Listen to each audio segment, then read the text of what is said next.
అవుతానని కాలిపోతుందే మది.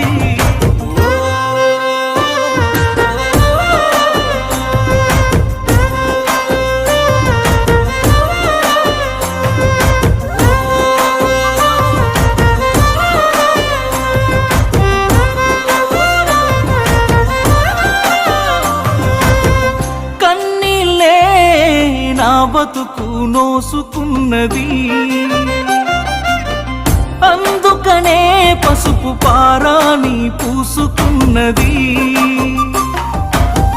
వెళుతున్నా చివరిసారి కల్లార చూసుకో, బతికున్నా ఇక ఏ బంధం కాదని అనుకో. పువ్వులు అల్లిన కారులోనా నవ్వులు తీస్తున్న ఊరికేనా, గుండెంతో నొప్పితో నిండుకున్నా కన్నోళ్ళ పరువు కాపాడుతూ